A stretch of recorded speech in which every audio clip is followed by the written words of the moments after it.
All right, ladies and gentlemen, I'm really impressed. There's so many smiling faces here, almost 200 people. Okay, well, we're going to talk today about Tom's Park.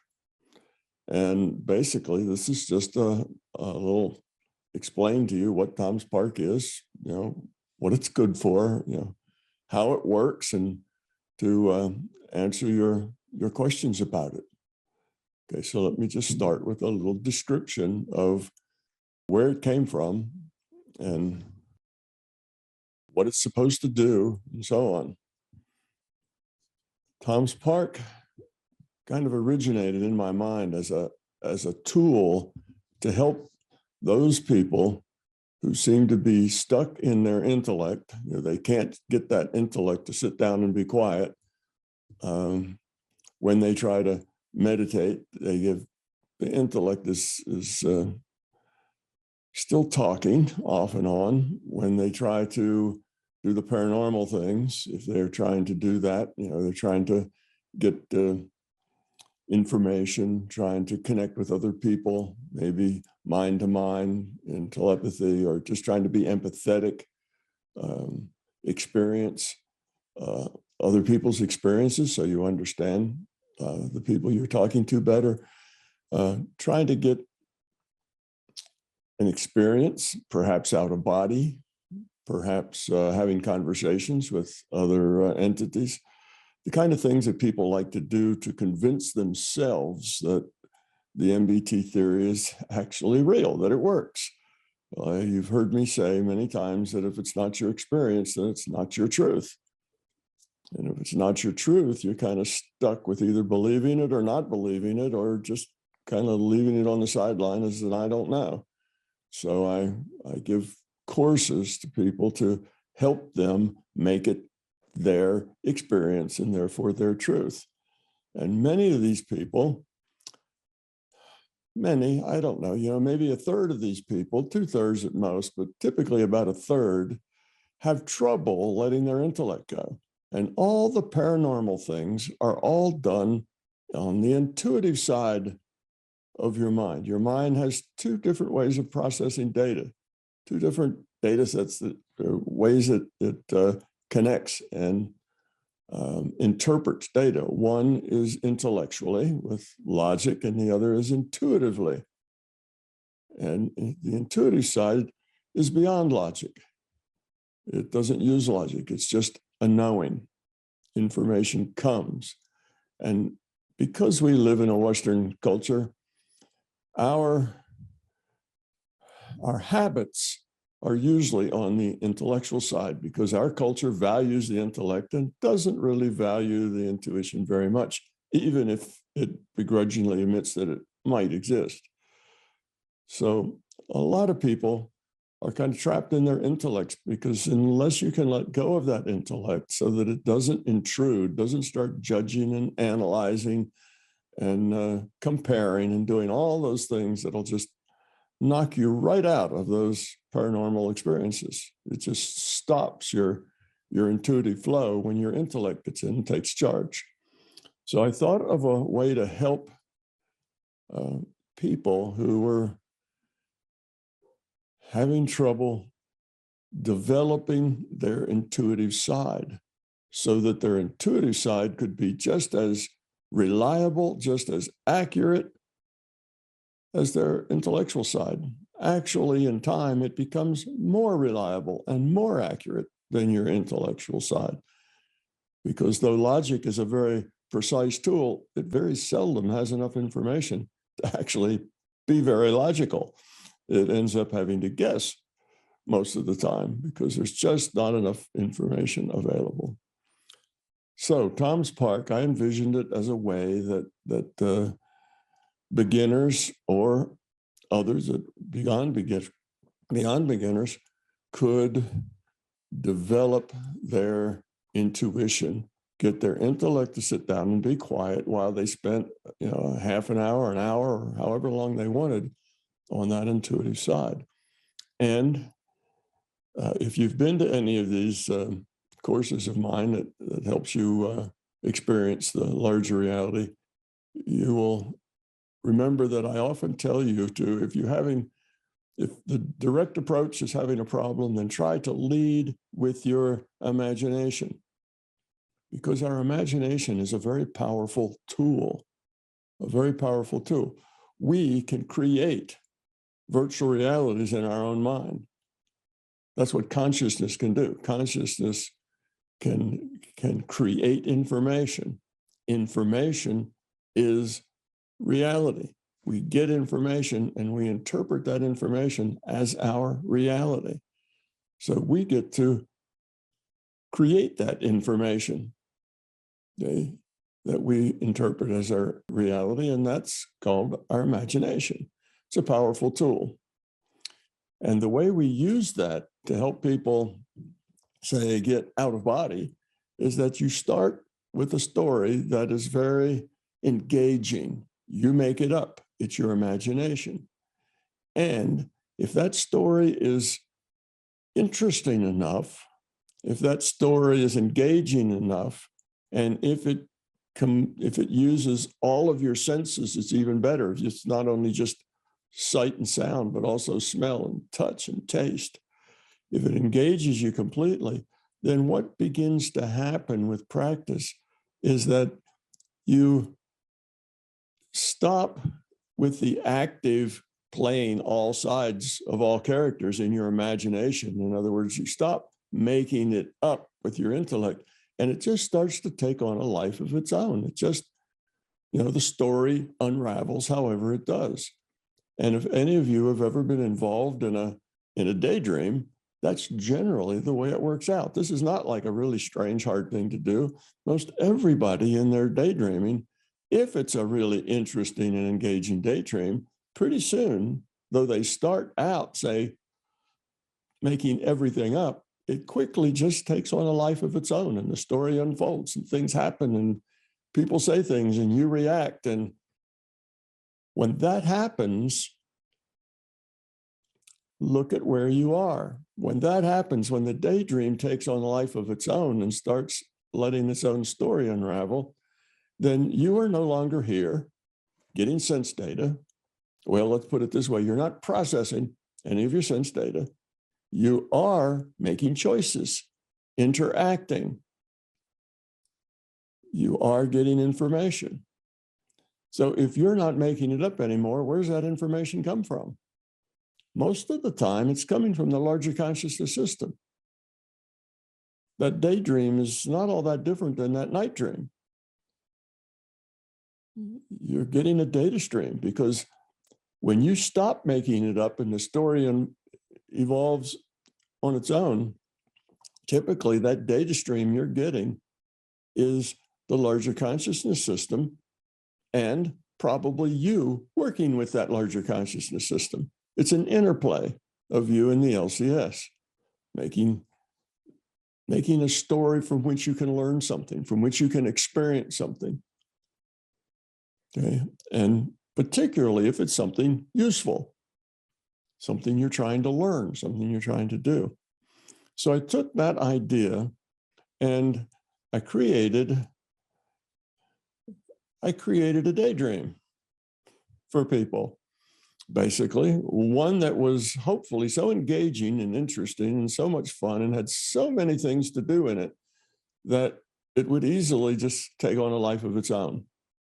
And you would find yourself in that daydream already disconnected from your sense data. It's all still there, but you just wouldn't be processing it anymore. You'd be captured by this multi-sensual daydream, and that you and the larger conscious system could then go off on an adventure together. Well, that's basically how we define an out-of-body. An out-of-body is basically a single-player game where you get a data stream from the LCS and you go off and have an adventure, do things, experience things, make choices. And because because when you ask the question, well, is that real? Of course it's real. Information is as real as it gets. if you are making choices, you are evolving the quality of your consciousness. You make choices in dreams, you make choices in daydreams, you make choices in out-of-body experiences, you make choices when you use your mind to heal someone.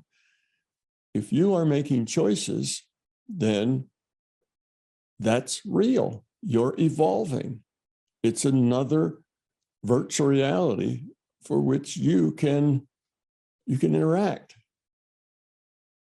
You're getting information, growing, making choices.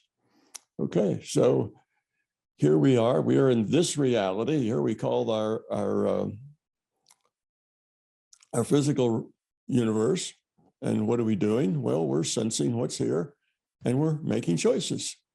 We're getting a data stream from the LCS that defines this virtual reality we call the physical universe. So now we're in a night dream, and we're getting a data stream that defines that night dream, and we're making choices. And now we're in a daydream, or we're in Tom's Park, and we're getting a data stream, and we're making choices. You see, it's all the same thing. We are multidimensional individuals. We're consciousness. We're not bodies. And all of these various virtual realities in which we can act and interact are just as real as any of the others. They're all real. They're all places where you can grow up and learn things. So Tom's Park starts out as a park, as a typical park with a lake, with a sandwich shop, with bicycles you can ride, with hiking trails, with jet skis and paddle boats and canoes and rowboats and a sunken pirate ship that you can explore with either snorkel or with scuba gear. There's lots of animals. Most of the animals are very conversational. They'd be glad to speak with you. Some of them are very wise. Others just kind of jabber on incessantly. It's quite a selection of people to meet. There's a large staff there, and that staff is there to help you connect, to help you understand, the park, to meet your needs, wait your table. There's a couple of restaurants there. There's lots and lots of attractions. And there's a whole set of attractions that are made just to help people develop their intuitive side. In other words, they're attractions that encourage you to develop your non-rational, non-intellectual interaction skills. And it should be interesting enough to hold you there for a while. So it's not just that random thing that sometimes works and works for a little while and goes away, but it's a coherent story that will hold you there for some time. So it's not only doing things like, swimming and snorkeling and jet skiing and hiking and riding horses. It's not just those kinds of activities, but it's activities. All the paranormal things have actually have several launch points for you to practice. Things like, telepathy, getting information from databases, healing, remote viewing, out of body. All these things have their own space in several places. Healing as well. They have several spaces. And by spaces, what I mean is that within the park, I lead you right up to something, and I explain to you what the something is, but I don't hold your hand and take you through it. I lead you right up to it, and then you have to take the step into it. You have to become part of it, connect to it. So I do that with all the attractions in Tom's Park. So there's a hot springs there. And in the directions, I tell you how you can use this hot springs to offload all of that baggage you carry around with you, all the stuff that weights you down, and generally the kind of stuff that makes you angry and all of that. You can just get rid of all that junk and come out feeling happy and really light. And I tell you how to do that. So I lead you right up to it, but obviously you have to do it. So in one way of looking at Tom's Park, it's like a guided meditation, but it's a guided meditation where you are the guide. You can decide what to do and where to go, and what to say to the horse that you're riding, what to tell the squirrels when they talk to you. You get to make all the choices. I just provide the structure in which those choices are meaningful, the structure in which those choices have context. And that's what Tom's Park does. Because if I just were to tell you, oh, just go out and use your imagination and have a good time, most people would be kind of stuck. Well, how can I do that? And what's a good time? And, it would just be hard to do. So I create the whole space for you and a lot of separate adventures within that space so that you don't have to create any of that. And I've made them such that they're easy for you to connect to. One of the features of Tom's Park is that it is a safe space. Absolute nothing can happen to you there that will hurt. That will, you won't get stung by a bee. The horse will never throw you off. You can't even fall over a cliff. If you were to jump off a cliff, you just float to the bottom. It's just a place that you can't be hurt. You can't drown in the lake. There is, you don't even, when you lie down on the beach, the sand doesn't even stick to your wet body. Everything about this park is meant to be pleasant. If you lie in the grass is thick and plush and soft. And if you lie in the grass, no itching, no bugs, no rashes, everything is pleasant. Okay, there's a lodge there that has, like I say, a couple of restaurants, places to meet other people.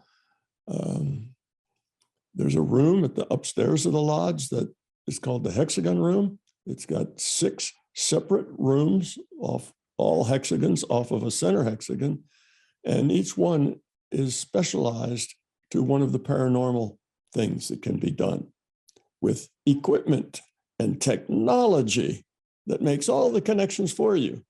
All you have to do is be.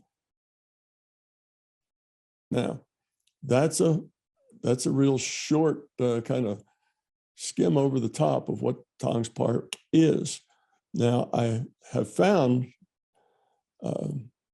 so far that people tend to like it. This is the feedback I get. They're working with it, but I have to stress the point, this is not something you do once. It's not like a book. Okay, you read a book, and when you're done with it, you put it on your bookshelf. And maybe if you really, really like it, a year later, you'll read it again, and so on. But this is not like a normal book. This is something you live. It's something you experience. And it's not just, a story you're following along that somebody else wrote, but it's a story that you're writing, you're creating. You and the LCS together create a story. Now, as a beginner, I would suggest that you spend most of your time in the more physical things like snorkeling or jet skis or hiking or riding horses or doing that sort of thing, until you get to the point that it's easy for you to let the story go on by itself, to where you stop having to purposefully, be all sides of the conversation. In other words, where you stop purposely imagining it, you just let it take on a life of your own, and you keep doing it until that's easy.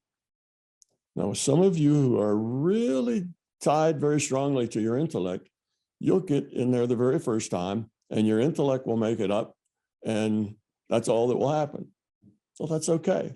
So go in it again and again and again. It's meant to be used iteratively. For one time, it won't necessarily do much. You have to keep going again. Eventually, you're going to get so used to it.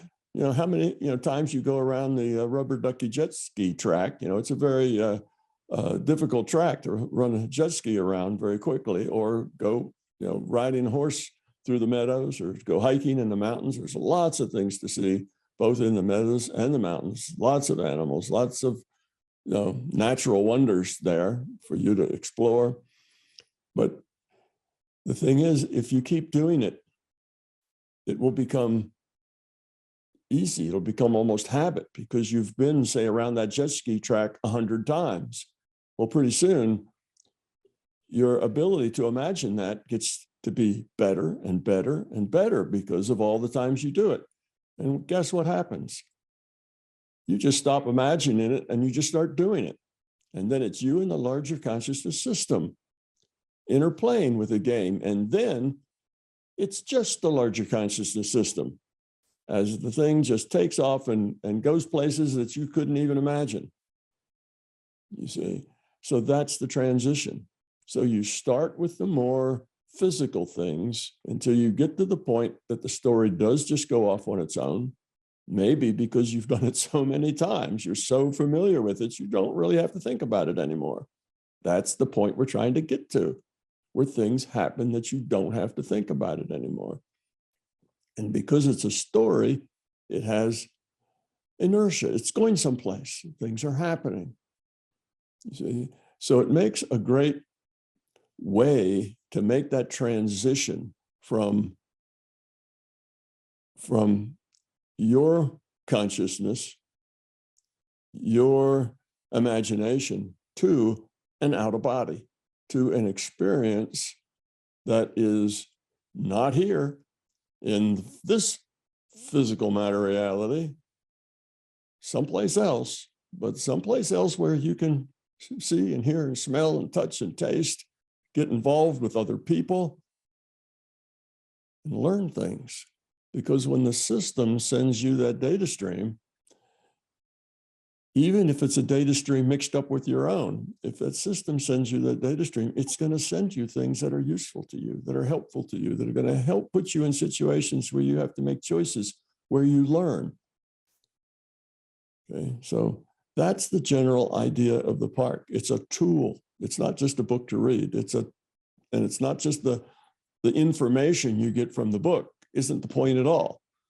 It's what you can do with that information over many, many separate experiences into the park and back out. So that's the nature of it. It's a tool, basically a tool set for developing your intuitive side of your consciousness, and developing it in a way that you can hold it steady and still and focused. Because eventually, even though you do these things that are very engaging, your mind is learning to work with the intuitive side. And the more you do this, the easier it'll be just to sit down and remote view, say, because you will have hours engaging your mind on that intuitive side. So that's the idea. So now when you go to Tom's Park, you play a little bit with the physical things, then you go up, say, to the hexagon room and going to launch off into, go through a portal, go to some other reality frame. Well, you're already in that intuitive state. Just to be in Tom's Park and to walk into the hexagon room means you're already in that intuitive state.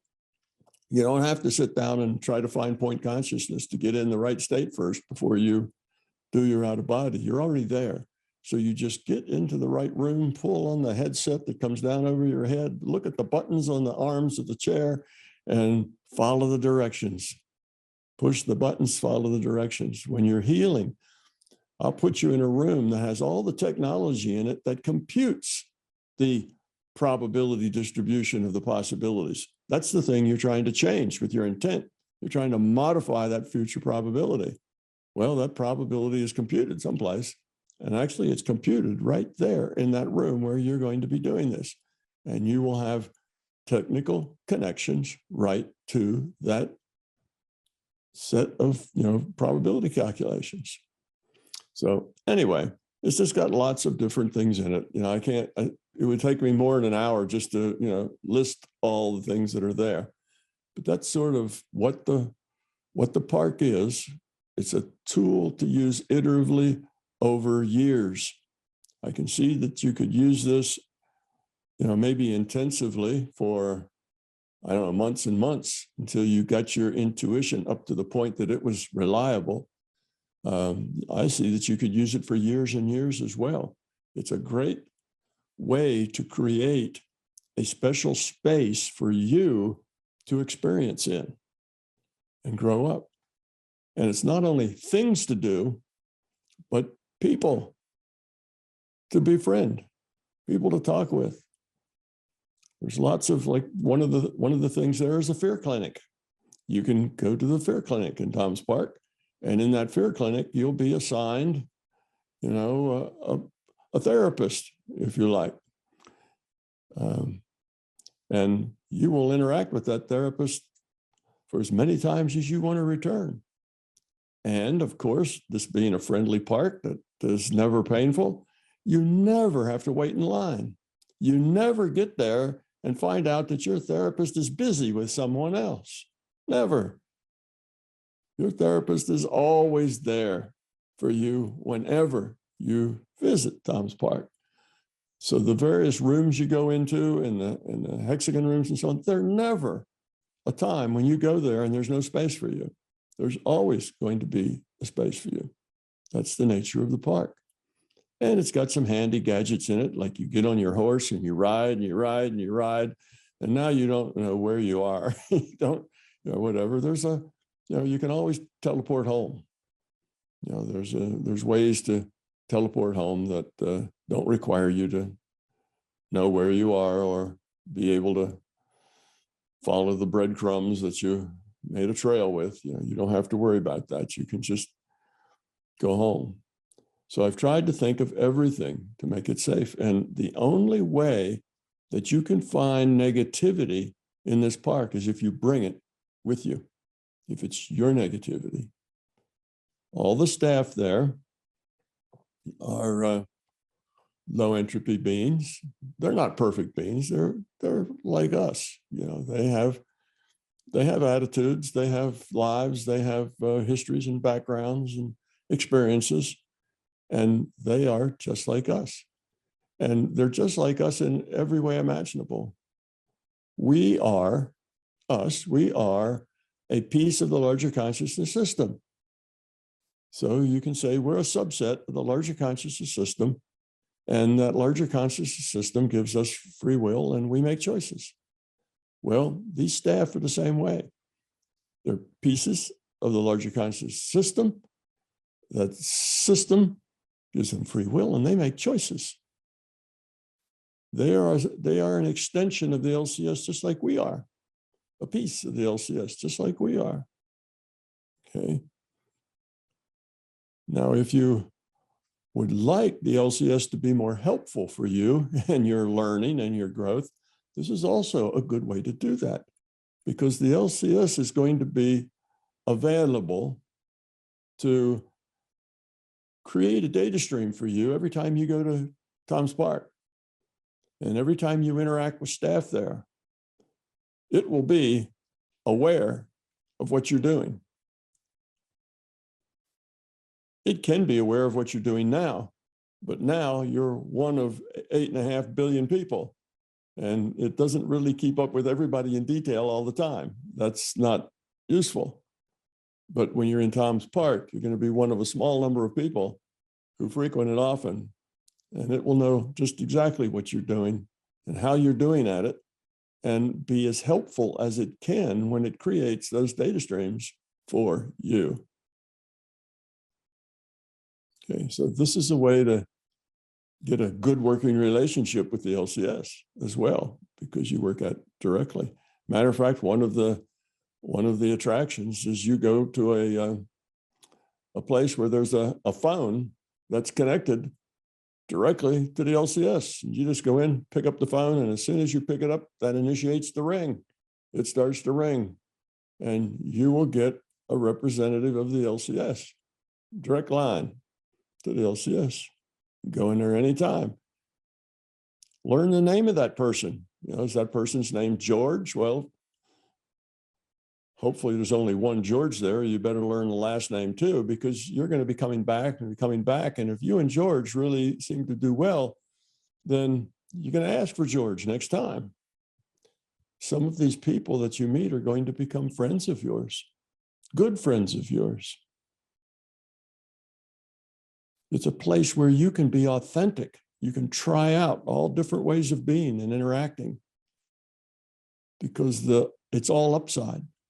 There's no downside there. The only downside, like I say, is what you bring in yourself. So that's easy to get rid of, right? That's yours. You don't have to bring that with you. Well, that's part of the practice of coming to Tom's Park, right? So it just helps you develop your quality of consciousness and your intuitive side through iterative interaction with both things, critters and people. So that is it. So now I've taken just a little, well, we didn't start till 5 after, so I've taken just about half the hour to give you that. I could show you some pictures of what it looks like, you know, what the park kind of looks like on a map. It comes with maps. There's, you can get it in ebook. You can get it in paper book, which comes in softback or hardback. If you get the hardback, it comes in color. It comes in an audiobook. Now, if you get the audiobook, you also get a package with it that has the maps, that has the visuals that you need. So that comes with the audiobook. So it's in all those formats. So I think I've told you everything I can think of about Tom's Park. It's meant for beginners, it's meant for intermediates, and for people who are advanced. It's a tool that is valuable, I think, for everybody at every level. So I'll open it up for questions then. Susan has the first question. Hi, Tom. Hi, Susan.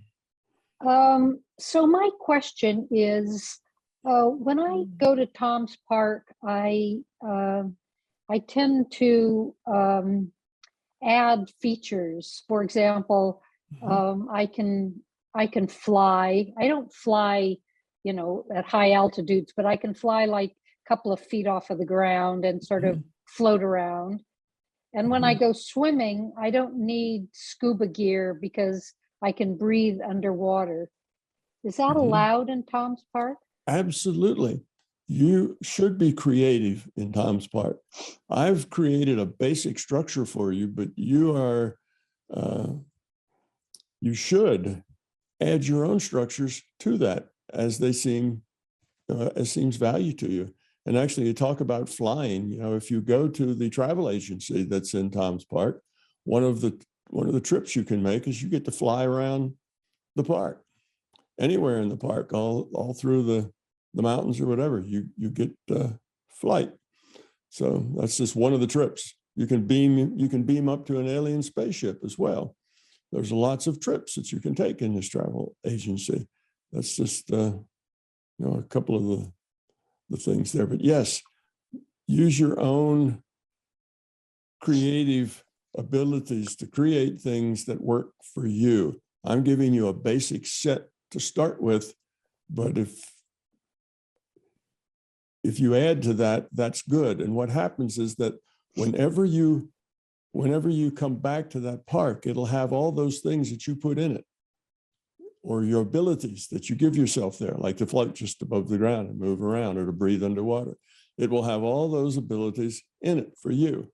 And the larger consciousness system will have your version of that park. And things you place there will stay there. So that becomes your custom park. So indeed, do customize it as you go, modify it. If you don't like some of the things that I put there, you can take them away. You can get rid of them and put something else. You can build a building, you can add a new structure if you like. It's a place for you to get involved and get engaged in things. And as you can get more engaged in things that you place there, then by all means place them there. Okay, so yeah, I have a pottery studio there too. Good. And a bunch of racehorses. Because I think of, a lot of racehorses don't have happy lives. So I think this is a much better place for them, and it's a great alternative to being a racehorse. I think so. And I bet they have a lot of great stories to tell too. They do. They do. Yes. Okay, thanks.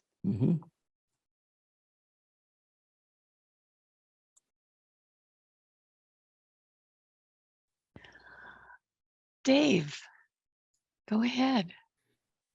Hi, Tom. After reading your book around Christmas, I read it too quick the first time, and then I tried it once and I failed. And Donna gave me a good tip about focusing on one aspect of the park. And then it was a bit of a convoluted process, but it worked. So I got in, not the main entrance, but I got in, and I won't go through the lengthy detail, but I got in the park. Incredible experience, interacted with lots of things, followed a lot of the suggestions and your instructions. And then I decided to try a few things, and they worked just like explained in the book.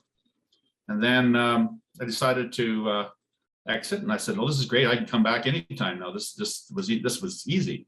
Well, a month later now, I can't get back into the park, and I'm trying different things.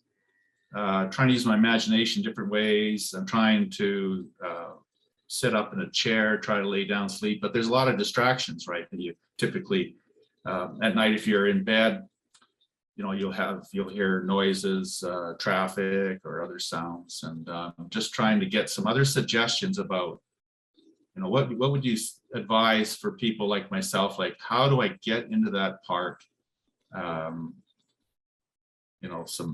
I know everybody's I've talked to so far has different ways, but is there sort of any other advice you can provide, some other tips?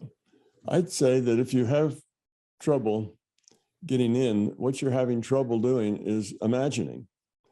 I would pick some physical activity. And there's so many physical activities there, from virtual reality games, to bowling alleys, to roller rinks, to swimming pools. It just goes on and on and on. There's so many things to do. And I would try to get involved in that. And when you do, try to get involved in as much of the detail as you can. So let's say you decide to ride a horse. Well, it's not just, ride a horse. It's walk to the barn, smell the barn, see the horse, smell the horse, smell the hay.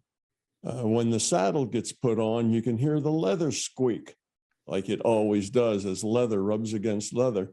Try to engage as many senses as you can, in much depth and detail as you can. And as you focus your mind on all that detail will crowd out everything else.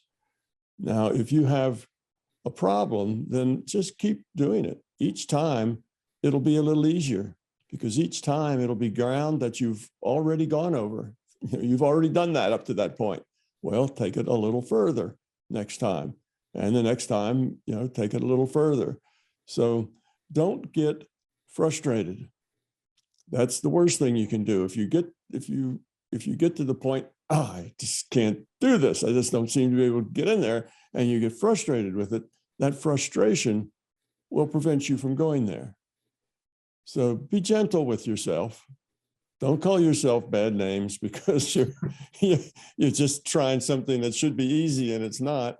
Just say, that's okay. That's just the way it is now. I'll find a way around that. So I think get involved with something in there, usually a physical activity, and try to smell it, taste it, stop at Uncle Tom's Grill and, get a coconut ice cream cone or something that's of your choice. Taste it, really taste it, and smell it. You can smell the lake. You walk up in the north end of the lake, and you've got, you know, a lot of vegetation up there. You can smell the rotting vegetation because the water's shallow up past the end of the lake in the north end. So just be there and do the things that are easiest for you to do, you know, to focus and get engaged with. And usually those are things that keep you busy. You know, like maybe, you know, the jet ski maybe keeps you busy. Do things that keep you busy, because that helps get you focused, and try to do as many senses at the same time as possible. If you're on the lake, smell the lake. You know, if you're, you know, lakes have a lakey smell to them. You know, it's just the way they are. The water, feel the water. It's not just that it's water, but that water has temperature. You know, it has resistance as you move through it. There's things to feel about it. So get involved with the details and keep repeating it till it's so easy that you will have developed your own entrance. You know, whether that's first go to the barn and get a horse, you know, and take a ride, or go out and swim, or whatever it is, you'll have an entrance that you will have done 100 times, and you're so familiar with it that it'll be so easy for you to get into it. And that will be your own entrance. And you'll probably always enter that way because you've done it so many times, it's habitual. And you'll find that you'll be able to slip into that state where the story goes on by itself without even trying, because you've done it so many times. So I think the key is iteration. Keep trying. Add different aspects to it. If there's something in there particularly that would catch your attention that I didn't put in there, we'll put it there. You know, put it there. Something you can get involved with. If you stay so busy, your intellect doesn't have time to jump in, then that will work better. Great, thanks very much. Mm-hmm. Well, Dave, you do have your own entrance now. You have established, right? Okay. You have established a special entrance. Rob, go ahead with your question. Well, hello, Tom. It's an honor to meet you. I want to thank you for all that you do. Can you hear me? I can hear you just fine, Rob. Yes. Oh, great. I've followed you for years. I've read your books, including Tom's Park. And I also read Bob Monroe's book back in the day, back in the 70s, I guess. Mm-hmm. And with his instruction, I was actually able to have 2 out-of-body experiences. But unfortunately, they were so frightening that I could never do it again. And I sort of backed away from paranormal practice for the rest of my life and devoted myself to becoming a medical scientist. But in parallel, I also developed a spiritual practice, mostly around Zen and yoga. And currently, I can meditate, you know, daily for about an hour and stuff. So my question is, how best do I integrate work with Tom's Park with my current meditation practice? Because when I try to do them during the same sit, one sort of excludes the other. One sort of dominates to the exclusion of the other. And so, yeah, any advice along those lines on how to integrate? Well, one comment before I answer that, one comment is that when you just go out of body because you're trying to go out of body, like the 2 times that happened, that tends to be a very uncontrolled event. Oh, yeah. Yeah. And that's the problem with it, because you're suddenly taking a leap into the unknown. Yeah. Whereas when you go through something like Tom's Park, it's all part of an organic structure. It's not just leaping into the unknown. It's all part of, you know, things that one thing's connected to the next, which makes the transition so much more gentle than just, you know, diving into water when you don't even know whether you can swim or not. Right. You know, it's that kind of fear that creates the problem that you end up with. Okay, so I wouldn't expect that kind of problem with Tom's Park. But now, when you mix and match the various methods, I would think that they're not all compatible simultaneously. You can't do them all at once. There's different things, but I think they will all add to each other. I think they all will be additive and support each other. So I don't think any of them will be something that you'd want to stop or let go of, like, oh, do park instead of those. I think you'd want to keep all of what you're doing. It just will add another dimension to what you're doing. And I think you'll probably find that some things are better in each one of those three modes. Sometimes the yoga is just what you need because it's a matter of letting go and relaxing, and letting go and relaxing is what yoga's all about. It's letting go.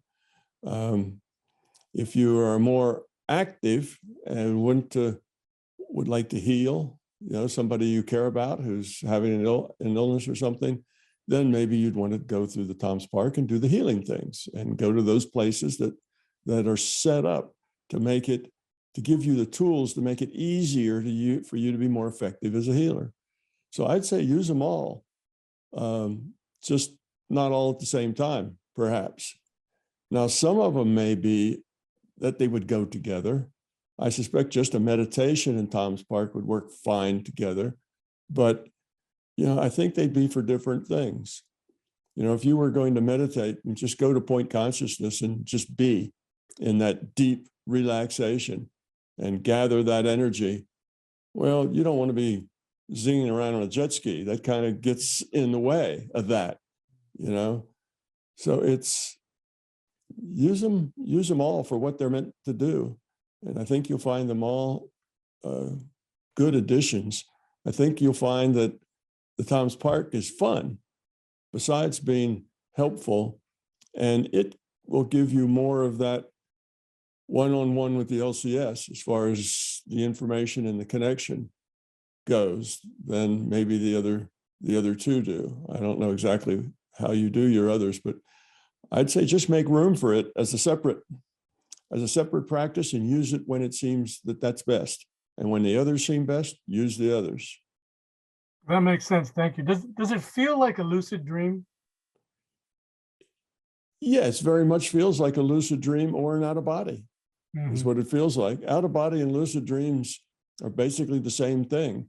They just are a little different because mostly the beliefs that the people have coming from each of those two directions. The biggest difference is that in the out of body, you stay conscious the whole time. You don't lose consciousness. In the lucid dream, you regain consciousness within a dream. But in any case, you end up awake, not here, doing things, making choices, learning, growing. So it's very much similar to a lucid dream. Yes. Thank you. That's very helpful. Tom, I've been directed to go to Jasmine next. Please go ahead. You're on mute, darling. There you go. Hi, how are you? Thank you for speaking with us today. Can you hear me? I do hear you just fine, Jasmine. Okay, great. One of my questions is about the ebook versus a day in the park event that we can also purchase and sign up for. What is the difference between the two? And is it helpful to start with the book and then do the actual day in the park event? Yes, the day in the park event is not me leading you through the park at all. The day in the park event is meant for people who already have Tom's Park, who are using Tom's Park, practicing it, and they have some questions about it, about how to use it, how to be more effective with it or whatever. And what we'll do in the day in Tom's Park is I'll probably do a little introductory talk that won't be too long, like this, maybe 15 minutes or half hour at most. And then we'll take some time and we'll all just go to Tom's Park and do some things. And then we'll come back and then we'll be able to discuss that if there's an issue, like somebody's having trouble getting in or whatever else. And then we'll go, after we talk about it, we'll go back and spend another half hour or 45 minutes or something in Tom's Park and then we'll come back and talk about it. So it's an experiential do it and discuss it for the people who don't feel real comfortable with it, or how they're doing with it, or the way they're approaching it, or other things. Sort of like now you're asking questions. So it's a good place to go if you feel like that maybe there's ways that you could make your process more effective way of using the park, or you just want to discover different ways of using the park, then the Day in Tom's Park would be a good thing. But it's not a replacement for just the book. You have to get the book or the sound or something and experience it. So it's for people who are already experienced in Tom's Park. Matter of fact, that's a prerequisite. You have to be experienced in Tom's Park in order to come to the Day in Tom's Park. Okay, so the Day in Tom, the actual book will kind of guide you into starting how to get to the park. And then if you have questions, the event is helpful. Yes. Okay, thank Yes. you. Mm-hmm. Getting lost in this sea of people here. Mags, go ahead. Oh, hi, Tom.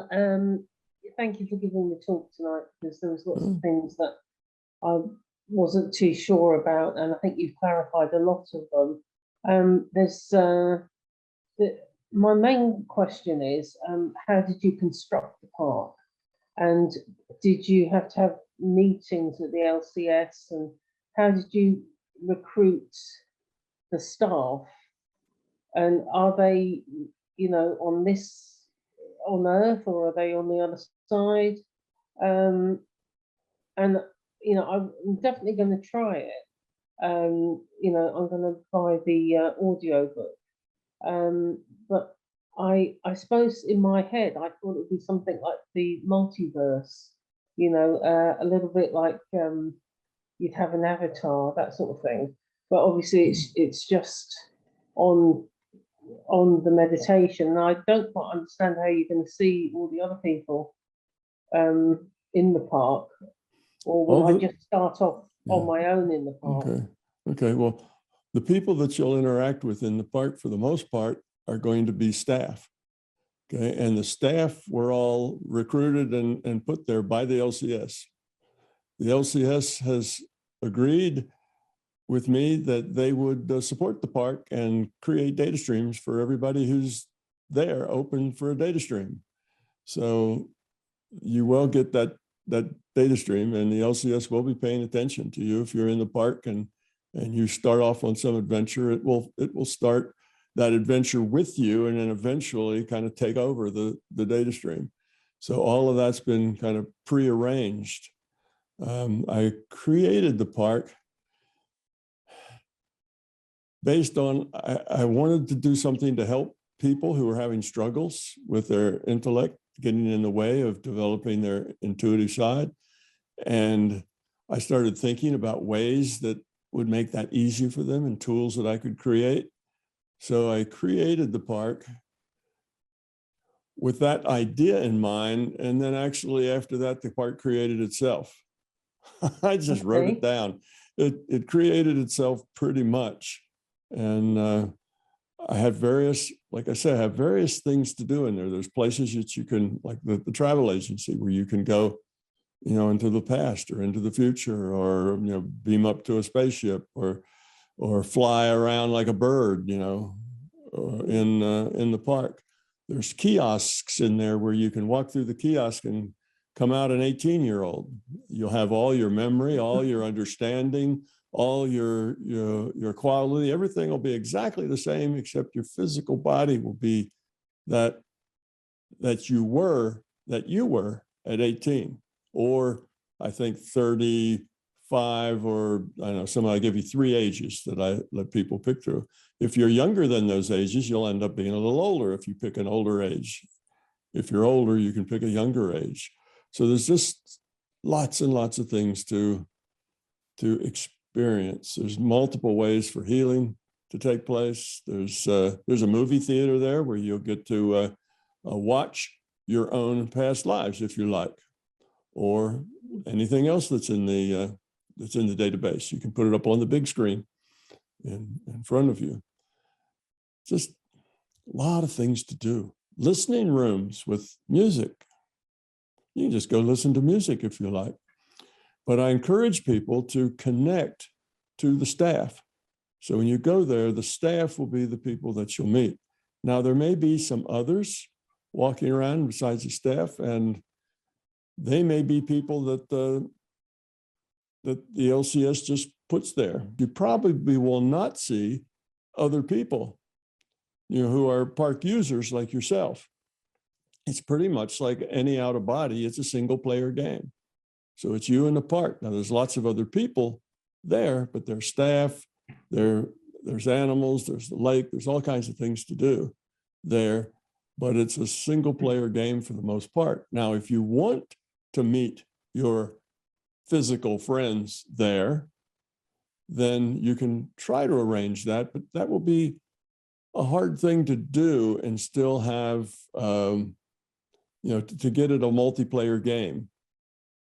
Multiplayer game, you'd first have to go through the LCS because the rendering engine is going to have to do that, from the beginning. It's not something you can do by yourself.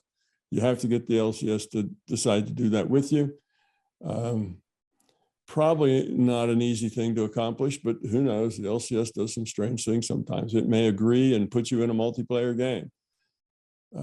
You could, if you agree to meet, say, some of your physical friends there, you may be actually communicating consciousness to consciousness while you're there, which is not the same as a multiplayer game, but you will get maybe perhaps the sense of connecting with your friends inside the park. Now, if you'd like to go to the park with your friends, you bring them into the park in your imagination. So you can go to the park, and if you have a best friend, well, imagine that your best friend's in that park with you, and that you do everything together if you want to.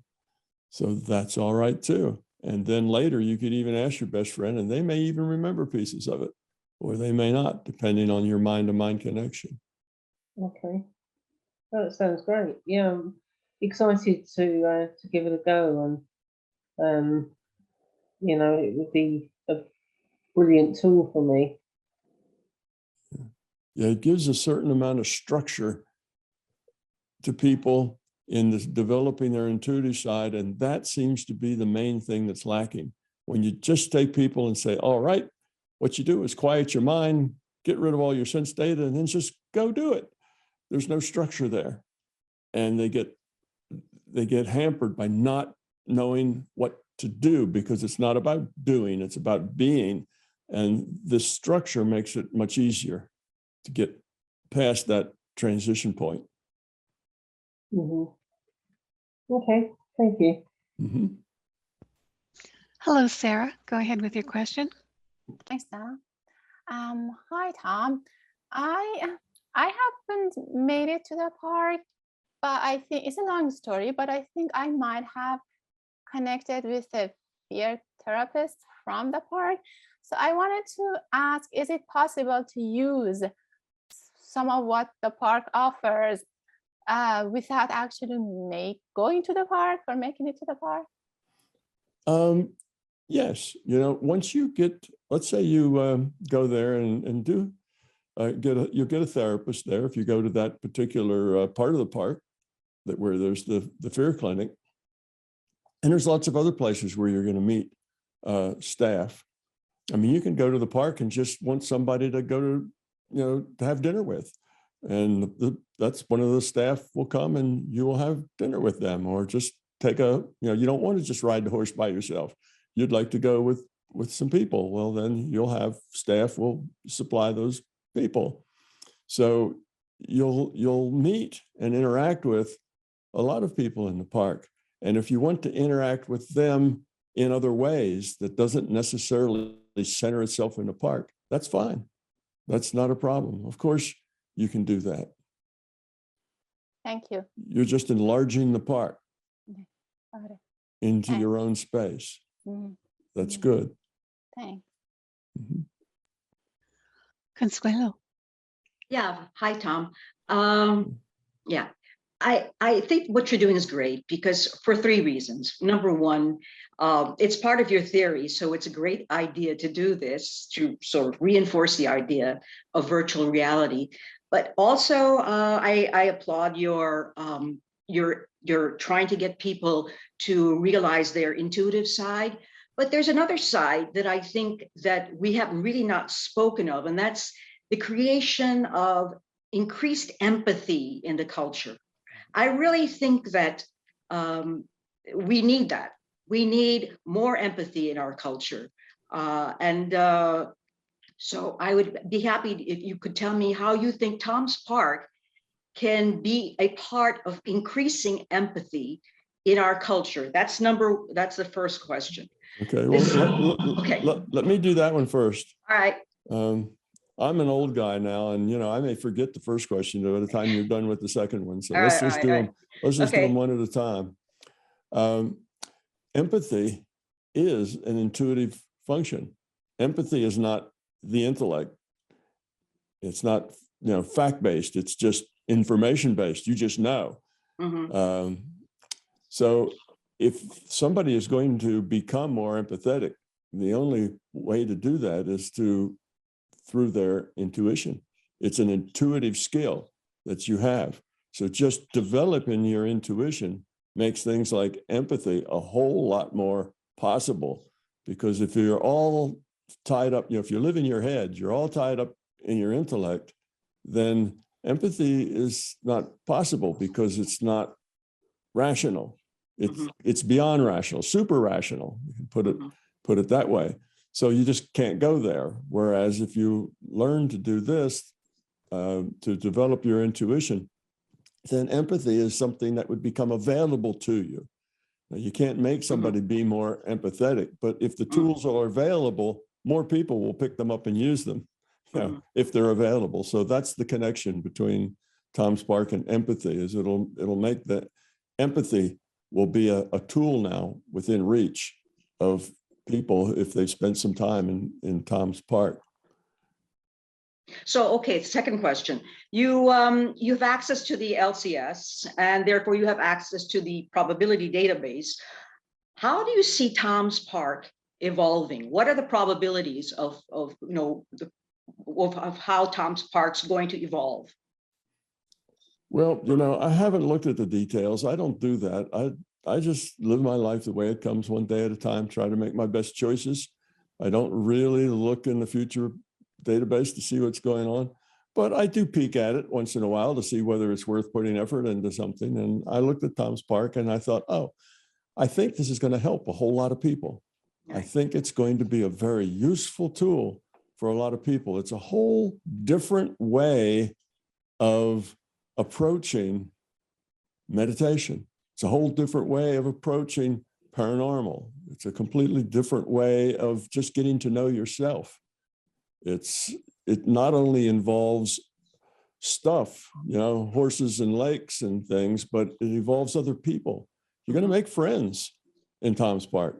You're going to have, you're finally going to understand your 6-year-old's non-physical friends. You'll realize that they can be very, very good friends, valuable friends, friends you rely on, friends that are always there when you need them. So in any case, I did take a look and I saw that I got the idea that the probability was that a lot of people would find this kind of new approach to something that most people find very, very difficult to do, that this would make it easy. And therefore it would grow and be very helpful. Now, I didn't say, well, how many people will it help, and that sort of thing. I just thought that, it will be generally helpful to the people who use it. Okay, last question, if you don't mind. We know that every time a technology comes, we always have great expectations and everything is great and it's all benign. We saw this with social media. We see that, we start off with, it's just about communicating. And now it's become the tool for misinformation and destroying democracy. Right. So,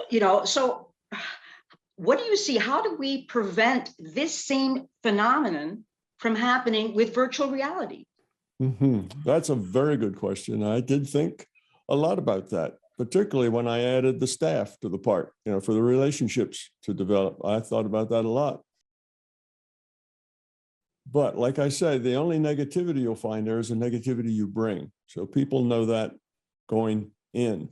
And I repeat multiple times inside the text that explains Tom's Park that Tom's Park is not a place to escape to.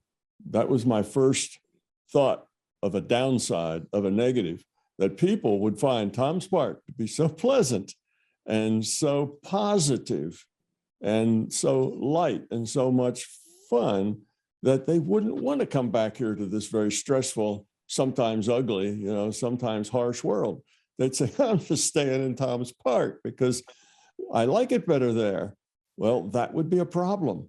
And Exactly. I repeated, often that do not escape to Tom's Park. And if you spend more than, say, an hour a day in Tom's Park, it's probably too much. That's your main place to grow, your main place you have to interact, where you have to meet the challenges is in this reality we call the physical universe. That's your main learning lab. Tom's Park is just a kind of a secondary place that you can use to support that main place, not to replace it. So I make that, actually, when you look at the rules that I have, the very first rule is that. And the very last rule is that. Said, repeated again. So this is our prime virtual reality. You can never forget that. Yes, don't forget that. Don't get lost in Tom's Park to where you make it your main reality, and it's your main set of friends, and it's your main place to go. Then you will start losing the value that you have in this reality, in this physical universe, and that will make you suffer. That will not be a good thing to do. It's an add-on to your everyday reality, not a replacement, just another place to help you develop in ways that maybe are a little hard to develop here. It'd be easier to develop there. But how else may somebody misuse it? I'm not sure, but I'm sure creative people will probably find ways, when it comes to doing things like that, there's no end to our creativity. Well, especially if there's an underlying profit motive is underlying it, because the algorithms are supporting fear, because they make more money by supporting fear. Yeah, those algorithms. Well, my park is very much against fear, and there's nothing in it to fear, and it's very much the opposite. So trying to fear is the big manipulator. It manipulates people to do whatever you want them to do, how they vote, what they think, what they'd rather eat, everything is manipulated by fear. But that's a very difficult thing to add to Tom's Park, because Tom's Park has nothing in it that is not supportive and positive. Right. Thank you. Mm-hmm. Tom, an interesting comment came up in the chat. Is the delta T, or the time rate, the same in Tom's Park as it is in our reality? No, they're not the same. They're not the same. And the delta T in Tom's Park doesn't always have to be the same every time you go to it. It kind of depends on what you need and how the system can best give you what you need. Adjustments will be made to suit the customer. Very nice. Go ahead, Doug. Thank you.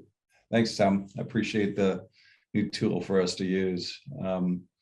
Just a question still on trying to get into the park myself through imagination.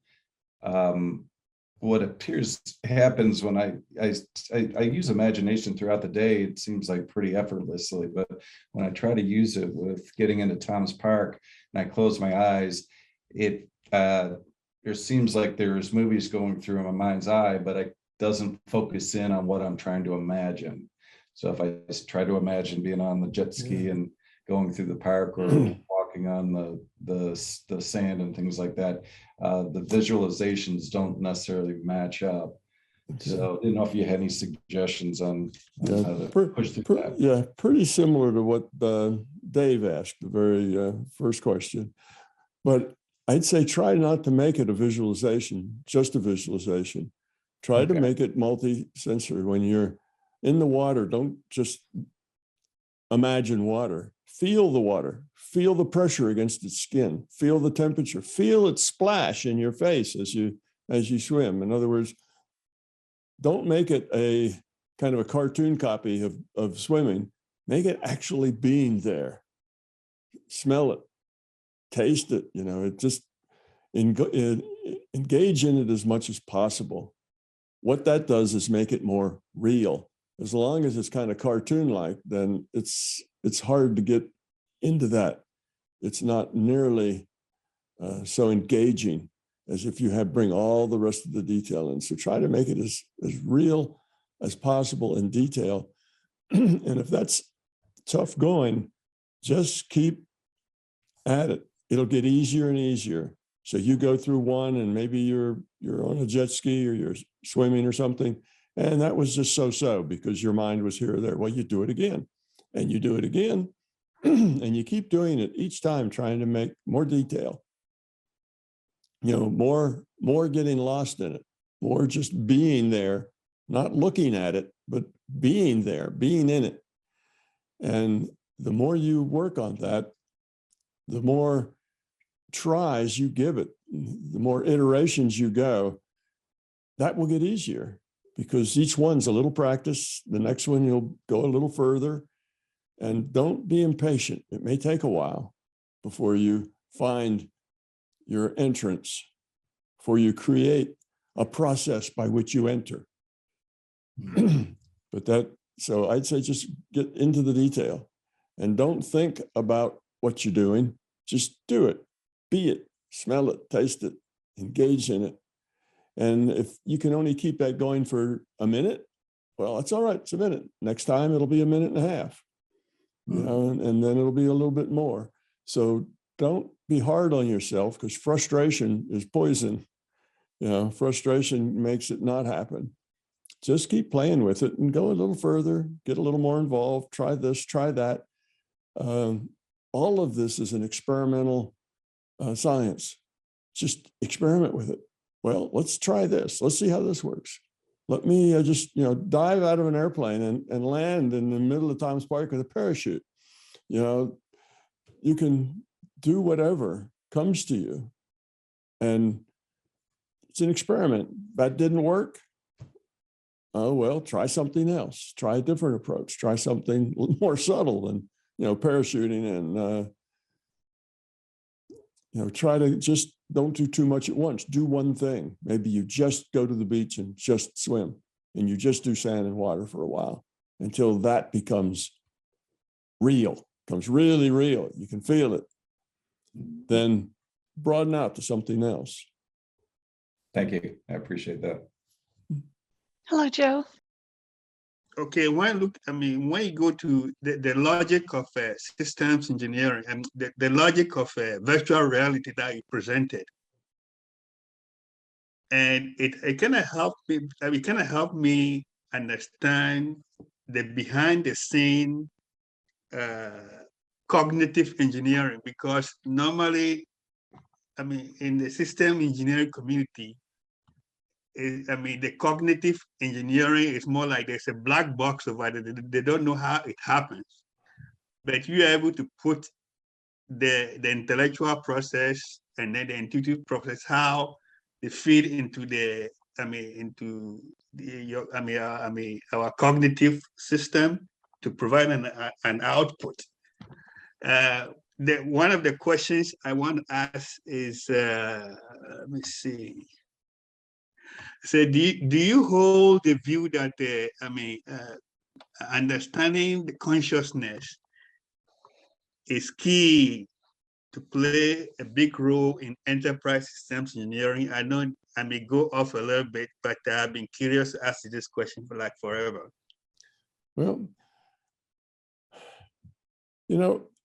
detailed intellectual understanding isn't so much needed as the intuitive understanding, as understanding that your consciousness, understanding, seeing things in a bigger picture. If you see things in a bigger picture, you'll be much more effective in interacting with other people. But you know, this Tom's Park thing, to bring it back to that, you Yes, can use that as a business tool as well. You know, exactly. there's pieces of Tom's Park where you just go and it's a help desk. You can go to the help desk, and whether it's a technical question or a management question or any sorts of things, you can connect that way. You could have people do like a Tom's Park thing and do problem solving, Okay, because that will put them into a intuitive space where their ability to see possibilities is enhanced. The problem with our intellectual space is it only contains a small number of possibilities. You know, the intellect is very limited. Once you get into your intuitive space, the possibilities are much greater. We see other things, other possibilities that could be. So it gives us a bigger decision space. So that's the value of intuitive, developing the intuitive side and understanding consciousness. Consciousness is a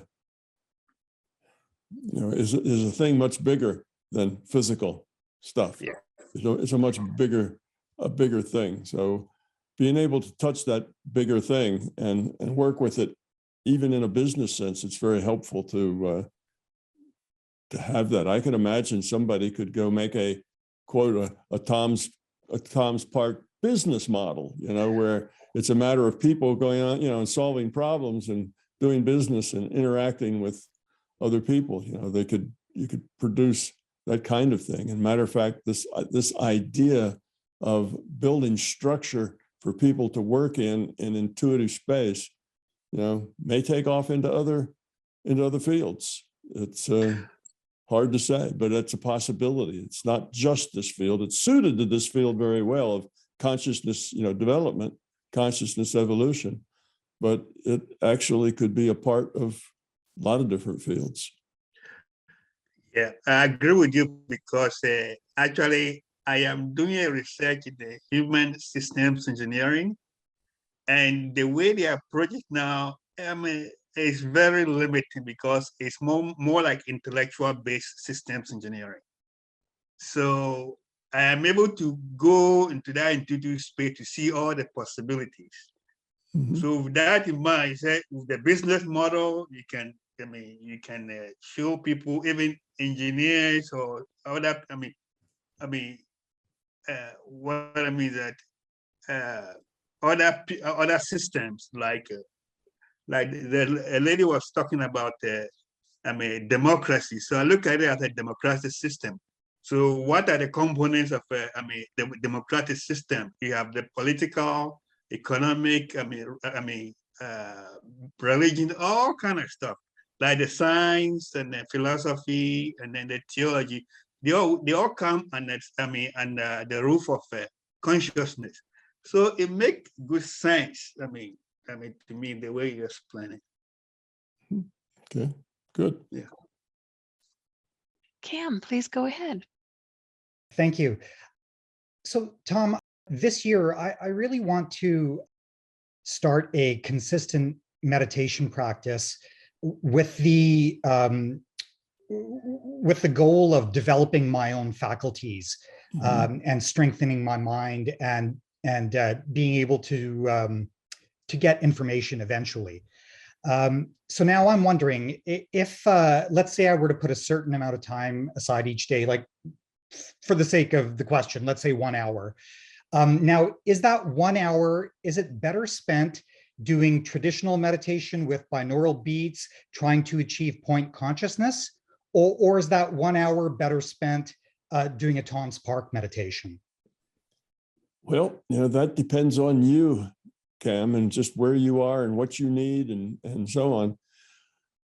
Growth, personal growth has to be approached experimentally. There's no one size fits all, answer to that. You just have to try and see how it works. Try it. And you may find that Tom Spark is a meditation. That's just another form of meditation. And it takes you to the same place, the point consciousness, where you're only aware of being aware. Okay. And then you connect to something beyond that.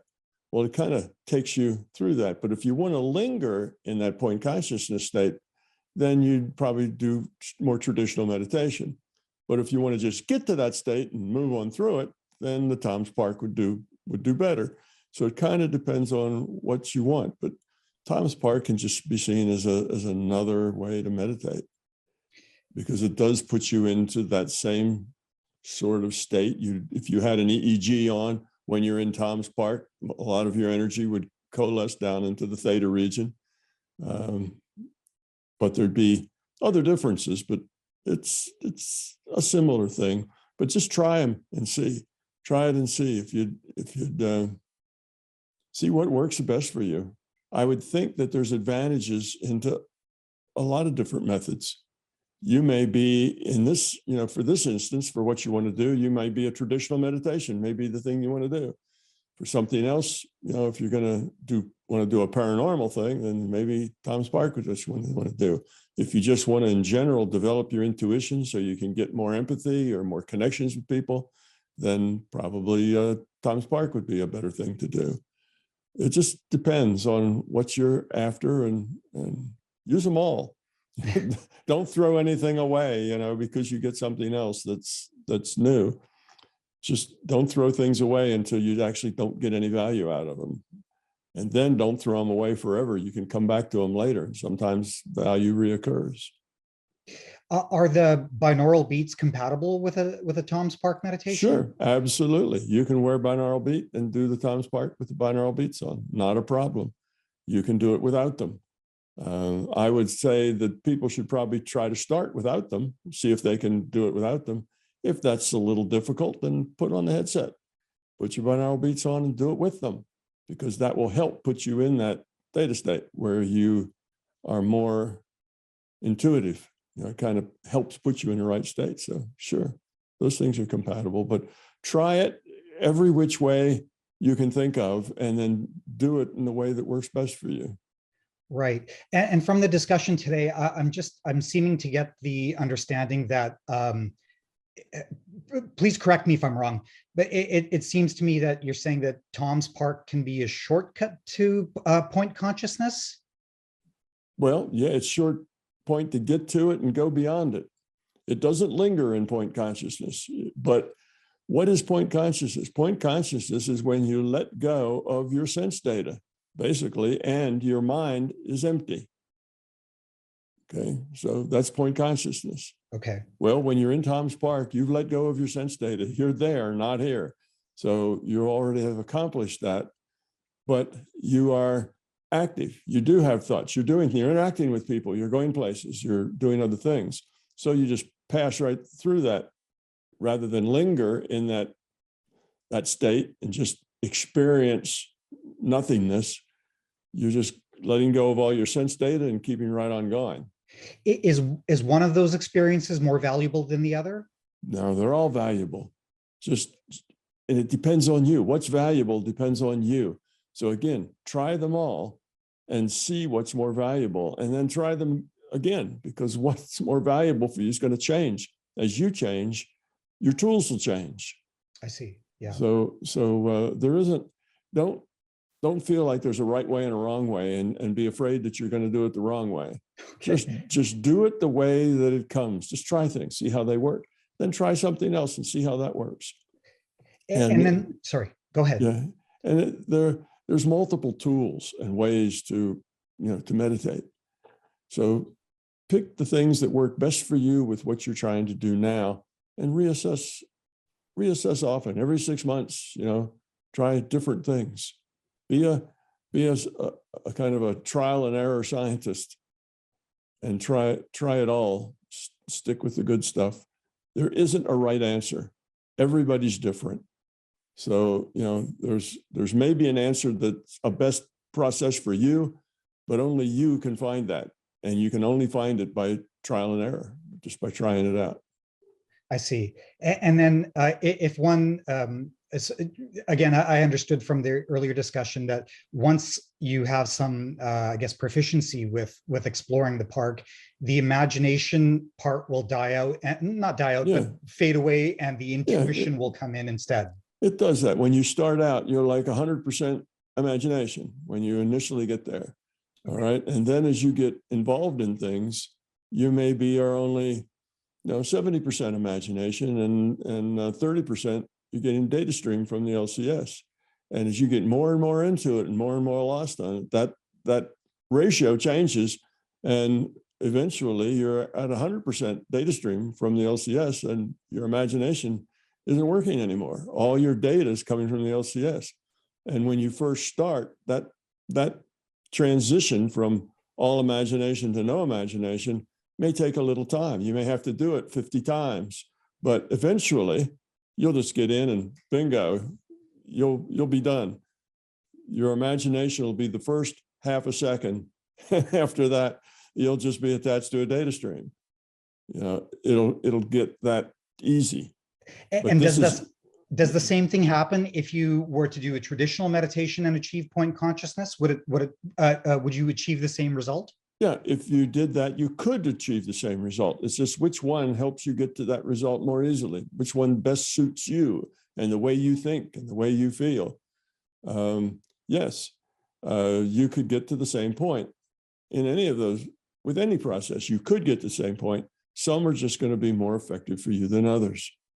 So I kind of generated Tom's Park for those people who were using the traditional methods and getting stuck. I see. In their intellect. So I generated it to be helpful to those people who have trouble keeping their intellect out of the process. They have a trouble staying, solid, clear, and focused in an intuitive space. So they needed a path where that transition was easier. So I start with the imagination and just let it flow into an out of body. And the thing is, if you only had one chance to do it, it still wouldn't be easy for people. But keep working at it, and it'll get better and better with repeated use is the key. Right. Okay. Thank you. Just as an aside, I had a dream recently where it was almost like I was kind of shown that something big is going to be revealed for me in July. So I just really want to do as much point consciousness as I can prior to that, so that I'm ready for whatever's going to happen down the road. Okay, good. Yeah. Thank you, Tom. I appreciate it. Thank you. Thanks, Kim. Janet, go ahead. Oh, hi, Tom.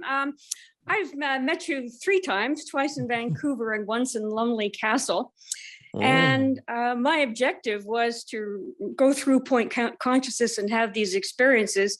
And I never actually got to point consciousness. And so I feel very frustrated. And I realized I had the feeling that if I could just blast through once, then I would be able to do it again and again.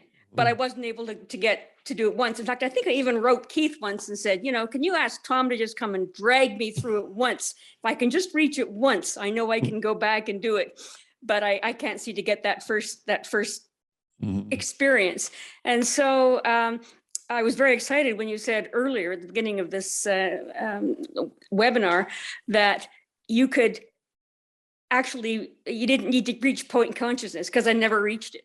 And so I'm excited to think that this may be a good tool for hopeless engineers like me to release the logjam. Yeah, well, that's exactly what it's designed for hopeless engineers and everybody else who works, all day long out of their, logical process mind. And it makes the transition easier. It's not like now I'm here and bingo, now I'm there. That big transition is the hard thing to get past. It happens in an instant. This is a transition that just migrates from one to the other. You start out at all imagination and then just part, and then maybe 90% and 80%. You get, the more you get into it and the more the story takes on a life of its own, the less of it is your is your imagination. The more of it is just happening. And if you stay aware of it, and you say, oh, I want to be aware of when that happens. I want to be aware of that transition. Well, then you'll prevent the transition from happening. You just have to experience. See, that's the thing with Tom's part. Your meditation is the experience in Tom's part. So you just go and fill your mind up with an experience, and you don't judge it. You don't assess it. You don't say, am I doing it right? You don't say, is this real? You just have the experience and let it be whatever it is. And by having that experience, starting with your imagination, you'll just this slow, gradual shift into being out of body without a big aha. Here's the instant where the magic happens. There won't be an instant where the magic happens. The magic will happen in 0.5% at a time over many, many iterations. So you'll kind of slip through it without having that big leap from one to the other. And I think that's going to help a lot of people. Thank you. I'm really pleased that all of you came just to hear what Tom's Park is all about. I'm really excited about Tom's Park because I think it's a new way of approaching something that is just very hard for many people to get there, particularly people out of our Western culture, a culture that takes great pride in the intellect and takes little notice of the intuitive side. So it's a tough go for many people, but as I said a little earlier, this takes that transition from a transition moment, which is very hard for the intellect to deal with, into a transition kind of smear across, a whole lot of time, really, and a whole lot of actions and things going on. So it slows that down to a point where it's unnoticeable, which keeps the intellect from noticing it, which is a good thing. And at the same time, it's fun. So I'm hoping the technology is found to be very helpful. That's my point in it. And I appreciate all of you coming to kind of find out about it and see if it's something you'd like to try. Unfortunately, it is a little pricey, but on the other hand, it depends on how you look at it. Compared to a $2,500 training course that lasts 5 days, it's pretty inexpensive. And this will last for a whole lot more than 5 days. You're going to be using this, for years. That's the beauty of it. It will take you in very small steps if you need to go in very small steps. You can take as much time as you like. You just keep iterating through it, and it just keeps building.